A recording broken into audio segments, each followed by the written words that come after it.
याच्यावर चर्चा चालू आहे, म्हणजे विमेन रिझर्वेशन कॉन्स्टिट्यूशन अमेंडमेंट जी पास झाली 106 नंबरची, ती लागू करण्याबद्दलचे विचार चालू आहेत.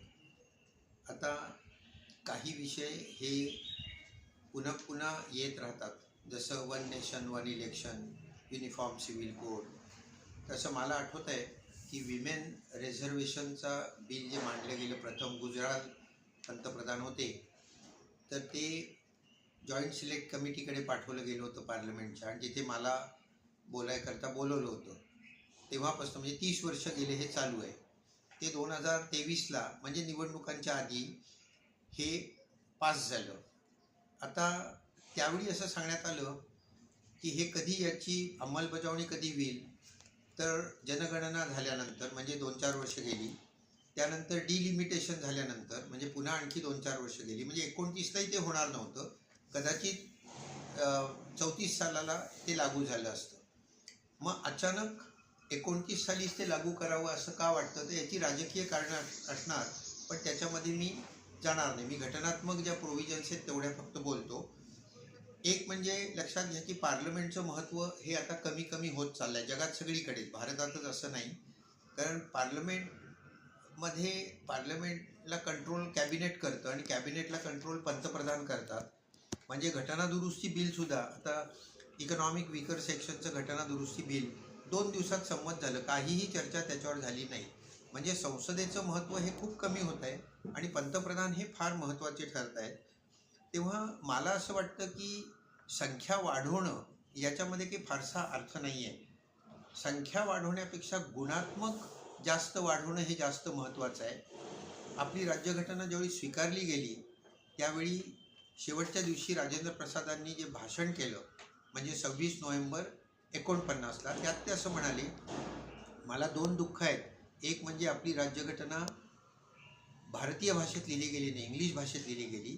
आणि दुसरं दुःख असं आहे की संसदेमध्ये जे लोक निवडून येतील ते चारित्र्य संपन्न असतील याची खात्री देणारी कुठलीही तरतूद आपल्या राज्यघटनेत नाही.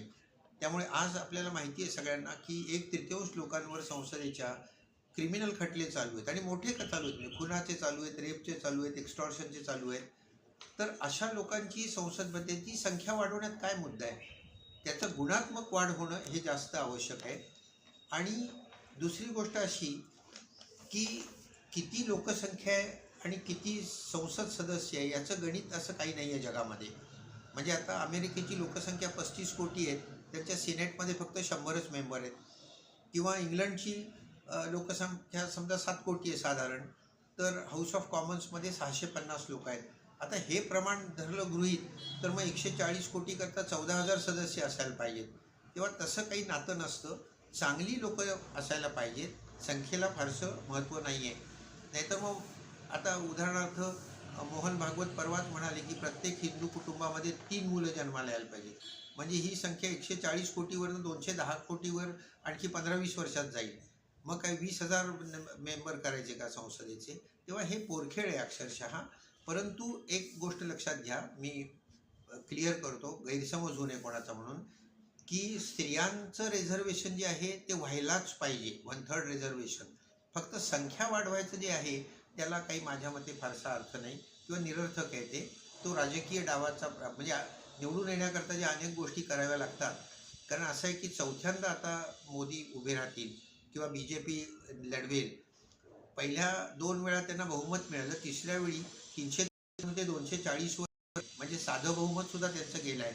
2 कोबड्या घेऊन ते सध्या सरकार चालवत आहेत. तेव्हा पुढच्या याच्यामध्ये पूर्ण बहुमत मिळावं याकरता त्यांचे काही गणित असणार, हिशोब असणार, त्या दृष्टीने कदाचित ते वागत असतील. पण मी राजकारणामध्ये काही जात नाही. एक गोष्ट फक्त लक्षात घ्या, पुन्हा राज्यघटनेकडे येतो मी, की ही घटना दुरुस्ती जर का करायची असेल तर 2/3 मेजॉरिटी लोकसभेत लागते, 2/3 मेजॉरिटी राज्यसभेत लागते.